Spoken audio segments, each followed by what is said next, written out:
નમસ્કાર, સિટી ન્યૂઝમાં આપનું સ્વાગત છે. સૌપ્રથમ જોઈશું આજના મુખ્ય સમાચાર. આમ આદમી પાર્ટીના ધારાસભ્ય ચૈતર વસાવા વિરુદ્ધ ઝઘડિયા પોલીસ મથકે ફરિયાદ નોંધાતા રાજકીય તેમજ સામાજિક વર્તુળોમાં ખળભળાટ.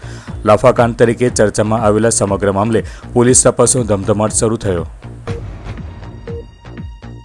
અંકલેશ્વરના ભડકોદરા ગામની ડમ્પિંગ સાઇટમાં ફરી એકવાર રહસ્યમય રીતે આગ ફાટી નીકળતા દોડધામ. છેલ્લા 2 મહિનામાં 5મી વખત આગ ફાટી નીકળતા તંત્રની કામગીરી સામે સવાલ ઊભા થયા. અંકલેશ્વર પાસેના નેશનલ હાઈવે પર ઉભેલી ટ્રક પાછળ ટેમ્પો ભટકાતા ચાલકનું મોત.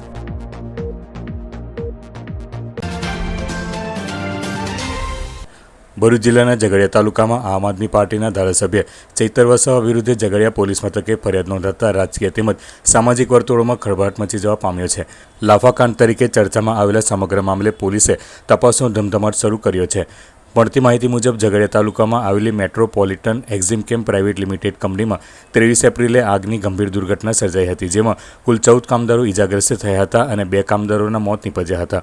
આ ઘટનાના અનુસંધાનમાં 27 એપ્રિલે ધારાસભ્ય ચૈતર વસાવા મૃતક કામદારોના પરિવારજનોને યોગ્ય વળતર મળે તે માટે કંપની પરિસરમાં પહોંચ્યા હતા. સ્થળ પર પહોંચ્યા બાદ ધારાસભ્ય અને હાજર લોકો વચ્ચે તણાવપૂર્ણ પરિસ્થિતિ સર્જાઈ હતી, જે બાદ મામલો ઘર્ષણ સુધી પહોંચ્યો હતો. આ દરમિયાન થયેલા વિવાદમાં ધારાસભ્ય દ્વારા મૃતકના સંબંધીને લાફો માર્યાના વિડીયો સોશિયલ મીડિયામાં વાયરલ થતા મામલો વધુ ચર્ચાસ્પદ બન્યો હતો. આ ઘટનાના પગલે ઝઘડિયા પોલીસે ધારાસભ્ય વિરુદ્ધ ટ્રેસપાસિંગ અને મારામારી સહિતના 3 અલગ અલગ ગુનાઓ નોંધ્યા હોવાનું જાણવા મળ્યું છે. નોંધનીય બાબત એ છે કે આ બંને એફઆઈઆર ગૃહ મંત્રાલયની વેબસાઇટ પર સેન્સિટિવ કેટેગરીમાં દર્શાવવામાં આવી છે. હાલ સુધી આ સમગ્ર મામલે પોલીસ તંત્ર દ્વારા કોઈ સત્તાવાર નિવેદન આપવામાં આવ્યું નથી. બીજી તરફ ધારાસભ્ય ચૈતર વસાવા તરફથી પણ જાહેર પ્રતિક્રિયા સામે આવી છે, જેમાં તેમણે પોલીસ પર આક્ષેપ કર્યા છે, જેમાં તેમણે જેલમાં જવાથી ડર નહીં હોય, આગામી સમયમાં પણ આદિવાસી અને ગરીબ લોકોના હક માટે લડતા રહેવાનું પણ નિવેદન આપ્યું છે. ઘટનાને લઈને પોલીસ તપાસ આગળ વધી રહી છે અને આગામી દિવસોમાં વધુ વિગતો સામે આવી તેવી શક્યતા વ્યક્ત કરવામાં આવી રહી છે. અમે પોલીસના એ અધિકારીઓને કહેવા માંગીએ છીએ, તમારી આવી ખોટી એફઆઈઆરોથી, તમારી જેલોથી અમે ડરવાવાળા લોકો નથી. અમે આ અગાઉ પણ ત્યાંના અંકલેશ્વર, પાનોલી, દહેજ, ઝઘડિયા, વાલિયા તમામ કામદારો માટે અમે લડ્યા છે, આજે પણ લડીએ છીએ અને ભવિષ્યમાં પણ અમે લડીશું અને લડતા રહીશું. અને જનતા ખૂબ સારી રીતે જાણે છે, જાગૃત છે. તમામ કામદારોને પણ ખબર છે કે આમાં શું ઘટના ઘટી છે. ત્યારે જ્યારે પણ અમારે જેલમાં જવાનું થશે ત્યારે આજે એકલા ચૈતર વસાવા નથી, આજે બધા જ હજારો ચૈતર વસાવા અહીંયા ઊભા થયેલા છે. હજારો ચૈતર વસાવા જેલમાં બેસવા માટે તૈયાર છે અને અમે આવનારા દિવસોમાં તમામ કામદારોને પણ અપીલ કરીશું અને જ્યારે પણ અમારે જેલમાં જવું પડશે પૂરી તૈયારી સાથે જેલમાં જઈશું, જેલ પણ બેઠીશું, પણ અમારું કામ જે કામદારોને ન્યાય આપવાનું છે એ ન્યાય અમે આપીને રહીશું. આ 16 પરિવારના લોકોને ન્યાય આપવાનું કામ અમારું છે, એ ન્યાય અપાવીને રહીશું. એમની સાથે ક્યાંય અન્યાય નહીં થવા દઈએ, એમના પરિવારો સાથે અન્યાય નહીં થવા દઈએ, એની અમે ખાતરી આપીએ છીએ. અંકલેશ્વર તાલુકાના ભડકોદરા ગામની ડમ્પિંગ સાઇટમાં ફરી એકવાર રહસ્યમય રીતે આગ ફાટી નીકળતા દોડધામ મચી જવા પામી હતી. અંકલેશ્વર તાલુકાના ભડકોદરા ગ્રામ પંચાયતની સોલિડ વેસ્ટ નિકાલ માટેની ડમ્પિંગ સાઇટમાં અચાનક રહસ્યમય રીતે આગ ફાટી નીકળતા વિસ્તારમાં અફરાતફરી મચી ગઈ હતી. આગના કારણે ભારે પ્રમાણમાં ધુમાડો ફેલાતા આસપાસના વિસ્તારોમાં વાયુ પ્રદૂષણનો ગંભીર ખતરો ઊભો થયો છે. સ્થાનિકોનું કહેવું છે કે આગ લાગ્યા બાદ લાંબા સમય સુધી કાળો ધુમાડો આકાશમાં ફેલાયેલો જોવા મળ્યો હતો. ડમ્પિંગ સાઇટ નજીક આવેલ સ્ક્રેપ માર્કેટના કોઈક અસામાજિક તત્વો દ્વારા કેમિકલ વેસ્ટ ગેરકાયદેસર રીતે ડમ્પિંગ સાઇટ પર ઠાલવી તેને સળગાવી દેવામાં આવી હોવાની આશંકા સ્થાનિકો વ્યક્ત કરી રહ્યા છે. અત્રે ઉલ્લેખનીય છે કે ગત તારીખ 10 ફેબ્રુઆરી અને 23 ફેબ્રુઆરી અને 6 માર્ચ તેમજ 24મી માર્ચની રાત્રે પણ આ જ ડમ્પિંગ સાઇટમાં આગ ફાટી નીકળી હતી. ત્યારે વારંવાર લાગતી આગ શંકા ઉપજાવી રહી છે અને તંત્રની કામગીરી સામે પણ સવાલ ઊભા થયા છે. અંકલેશ્વર પાસેના નેશનલ હાઈવે પર સુરત તરફ જતા માર્ગ પર ઉભેલી ટ્રક પાછળ ટેમ્પો અથડાતા ટેમ્પો ચાલકનું મોત નીપજ્યું હતું. રૂરલ પોલીસે ગુનો નોંધી તપાસ હાથ ધરી છે. અંકલેશ્વર નજીક નેશનલ હાઈવે પર સુરત જતા માર્ગ પર ઇન્ડિયન ઓઇલ પેટ્રોલ પંપ સામે હાઈવાના ટ્રકના ચાલકે બેદરકારીપૂર્વક કોઈપણ આડસ મૂક્યા વગર તેમજ રિફ્લેક્ટર ચાલુ રાખ્યા વગર ટ્રકને પાર્ક કરી હતી. દરમિયાન પાછળથી આવતો ટેમ્પો ટ્રક પાછળ અથડાતા અકસ્માત સર્જાયો હતો. આ અકસ્માતમાં યુપીના 43 વર્ષીય ટેમ્પો ચાલક રાજેશ બિંદેને ગંભીર ઇજાઓ પહોંચતા ઘટના સ્થળે જ કરુણ મોત નીપજ્યું હતું. અકસ્માતની જાણ થતાં રૂરલ પોલીસનો કાફલો સ્થળ પર દોડી ગયો હતો તેમજ મૃતક રાજેશ કુમારના મૃતદેહને પોસ્ટમોર્ટમ અર્થે ખસેડી ટ્રક ચાલક વિરુદ્ધ ગુનો નોંધી વધુ તપાસ હાથ ધરી છે. અંકલેશ્વરના જીઆઈડીસીના સરદારપાર્ક ખાતે ભાજપ દ્વારા સ્થાનિક સ્વરાજ્યની સંસ્થાઓની ચૂંટણીઓમાં મળેલા ભાજપની જીત બદલ ફટાકડા ફોડી વિજય ઉત્સવ મનાવવામાં આવ્યો હતો. અંકલેશ્વર જીઆઈડીસી વિસ્તારમાં ભારતીય જનતા પાર્ટી દ્વારા સ્થાનિક સ્વરાજ્યની સંસ્થાઓની ચૂંટણીમાં મળેલી જીતને લઈને ઉત્સાહભેર ઉજવણી કરાઈ હતી. નોટિફાઈડ એરિયા ભાજપના આગેવાનો અને કાર્યકરો મોટી સંખ્યામાં એકત્રિત થયા હતા. આ ઉજવણી સરદાર પાર્ક ખાતે યોજાઈ હતી, જ્યાં કાર્યકરોએ ફટાકડા ફોડી આનંદ વ્યક્ત કર્યો હતો અને એકબીજાને મીઠાઈ વહેંચીને જીતનો જશ્ન મનાવ્યો હતો. સમગ્ર વિસ્તાર ભારત માતા કી જય અને પક્ષના નારાઓથી ગુંજી ઉઠ્યો હતો. કાર્યક્રમમાં ભાજપ પ્રમુખ જય તરૈયા અને આગેવાન જસુ ચૌધરી સહિતના નેતાઓ હાજર રહ્યા હતા. તેઓએ કાર્યકરોને અભિનંદન પાઠવી આ જીતને વિકાસના નવા અધ્યાય તરીકે ગણાવી હતી. આજરોજ જ્યારે સ્થાનિક સ્વરાજ્યની ચૂંટણી જિલ્લા પંચાયત, તાલુકા પંચાયત અને નગરપાલિકામાં ભારતીય જનતા પાર્ટીનો ભગવો પ્રચંડ બહુમતી સાથે લહેરાયો છે, ત્યારે અંકલેશ્વર નોટિફાઈડ એરિયા દ્વારા એ જીતની ખુશીના ભાગરૂપે વિજયોત્સવનું આયોજન કરવામાં આવ્યું છે.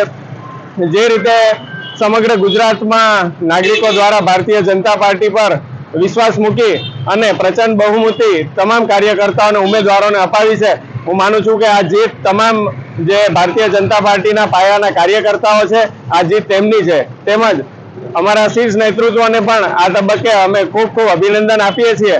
અને સવિશેષ વાત કરું તો અંકલેશ્વર આસોટ વિધાનસભામાં જે અંકલેશ્વર આસોટ વિધાનસભાના નાગરિકોએ પણ ખોબલે ને ખોબલે જે વોટ આપ્યા છે ભારતીય જનતા પાર્ટીને ઈશ્વરસિંહ પટેલ સાહેબના નેતૃત્વ હેઠળ, અને જે અમારા પાર્ટી ઉપર જે વિશ્વાસ મૂક્યો છે એ બદલ હું તમામને નતમસ્તક પ્રણામ કરું છું અને સવિશેષ તમામ નાગરિકોનો આભાર વ્યક્ત કરું છું.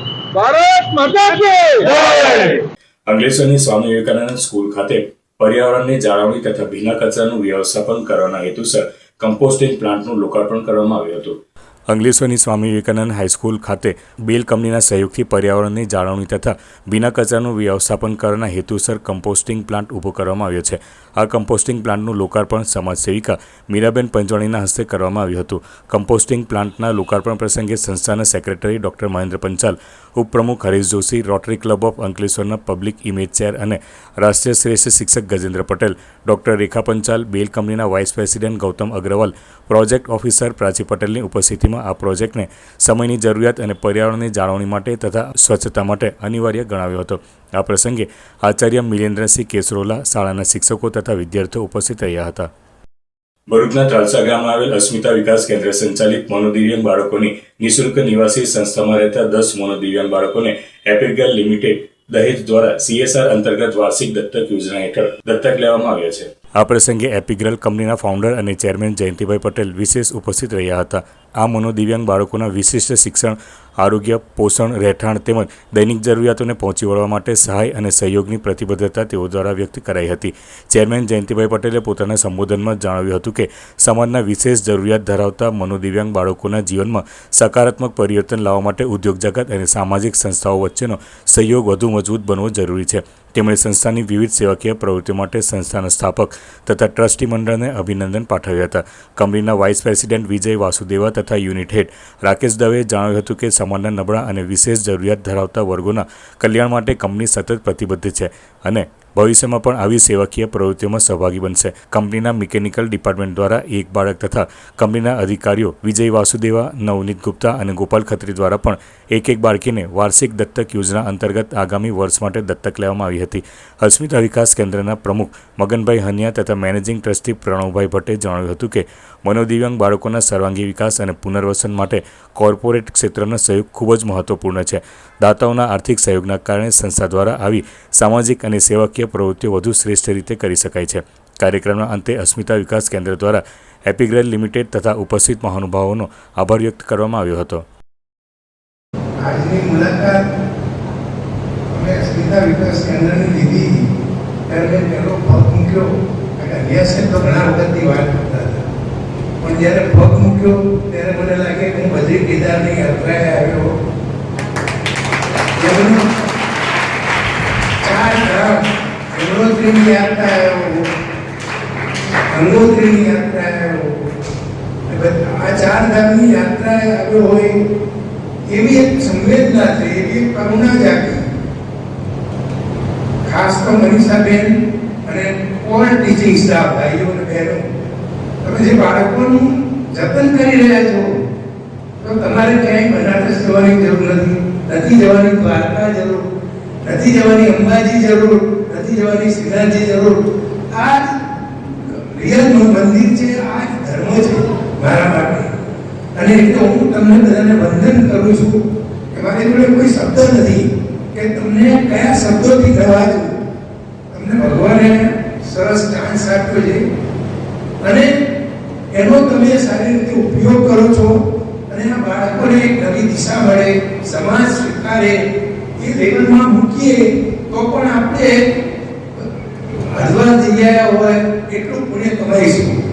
નસવાડી ખાતે ગતરોજ સામાન્ય ચૂંટણીના પરિણામ બાદ વિજેતાઓનું વિજય સરઘસ કાઢ્યું હતું. છોટાઉદેપુર જિલ્લા નસવાડી તાલુકા પંચાયત અને જિલ્લા પંચાયતની બેઠક પરથી ભાજપ, કોંગ્રેસ અને આમ આદમીના ઉમેદવારોનો વિજય થતાં વિજય રેલી યોજાઈ હતી. જિલ્લા અને તાલુકા પંચાયતમાં ભારતીય જનતા પાર્ટીના વિજયને રોક લાગી હોય તેમ નસવાડીના ડુંગર વિસ્તારના ગામોમાંથી 7 સીટ પર આમ આદમી પાર્ટી જીતી જતા નસવાડી ભાજપ પાર્ટીને 7 સીટ પર નુકસાન વેઠવાનો વારો આવ્યો હતો. ડિમ્બરભાઈ ભીલ કઈ સીટ પરથી? પાલાસોલ કયા વોર્ડ? આપણે કઈ પાર્ટીમાંથી? કોંગ્રેસ પાર્ટીમાંથી કેટલા વોટથી વિજેતા છો? 400ની ઉપર લીડથી વિજેતા છે. આ તમારું આ આગળની રણનીતિ શું છે? આગળની રણનીતિમાં હવે શું છે, વર્ષ પહેલાં અમે લોકો ચૂંટણી જીત્યા, આ તાનાશાહી સરકારે અમારા લેટર પેડ કામો લખાયો બી, લીધા બી, પણ 1 રૂપિયાનું કામ આપ્યું નહીં. રાઠવા ગણેશભાઈ વિઠ્ઠલભાઈ, હા, કઈ સીટ પરથી? 10 કડોલી મોડી તાલુકા પંચાયત, કેટલા વોટથી? 1447 વોટ સાથે અમને જીતાડી છે. તમામ જનતાનો અમે ધન્યવાદ માનીએ છીએ અને અમે એવું માનીએ છીએ કે લોકતંત્રની જીત થઈ છે. આમ આદમી પાર્ટી અને કોનો આભાર માનો છો તમે? તમામ જનતાનો આભાર માનીએ છીએ કે જેમણે પરિવર્તન માટે અવાજ ઉઠાવ્યો છે. આગળની રણનીતિ? આગળની રણનીતિ અમે સ્પષ્ટ રણનીતિ સાથે આવ્યા છે કે અમારા વિસ્તારની અંદર શાળાના ઠેકાણા નથી, આરોગ્યના ઠેકાણા નથી. આ બધી બાબતોને, જ્યારે દવાખાનાના પણ ઠેકાણા નથી, આ બાબતોને લઈને અમારી જનતાએ જાગી ગયેલી છે અને અત્યારે ભાજપની તાનાશાહી તમામ જનતાએ મને વોટ આપ્યા છે અને 2300ની લીડથી મને જીતાડ્યો છે. તો હું તમામ જનતાનો ખૂબ ખૂબ આભાર માનું છું. કઈ અને પાર્ટીમાંથી? મારા વિસ્તારની અંદર જે કંઈ સમસ્યા છે, રોડ છે, રસ્તા છે, પાણી છે, એની બહુ મોટી સમસ્યા છે. તો એની પર જ અમે કામ કરવા માંગીશું. અને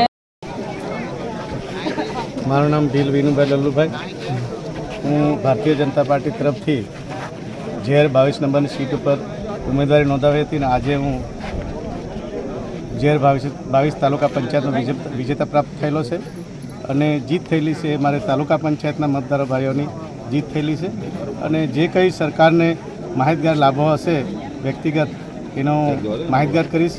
અંતમાં મુખ્ય સમાચાર પર ફરી એક નજર. આમ આદમી પાર્ટીના ધારાસભ્ય ચૈતર વસાવા વિરુદ્ધ ઝઘડિયા પોલીસ મથકે ફરિયાદ નોંધાતા રાજકીય તેમજ સામાજિક વર્તુળોમાં ખળભળાટ. લાફાકાંડ તરીકે ચર્ચામાં આવેલા સમગ્ર મામલે પોલીસ તપાસનો ધમધમાટ શરૂ થયો. અંકલેશ્વરના ભડકોદરા ગામની ડમ્પિંગ સાઇટમાં ફરી એકવાર રહસ્યમય રીતે આગ ફાટી નીકળતા દોડધામ. છેલ્લા 2 મહિનામાં 5મી વખત આગ ફાટી નીકળતા તંત્રની કામગીરી સામે સવાલ ઊભા થયા. અંકલેશ્વર પાસેના નેશનલ હાઈવે પર ઉભેલી ટ્રક પાછળ ટેમ્પો ભટકાતા ચાલકનું મોત. તો આ તકના સિટી ન્યૂઝ આવતીકાલે ફરી મળીશું. નમસ્કાર.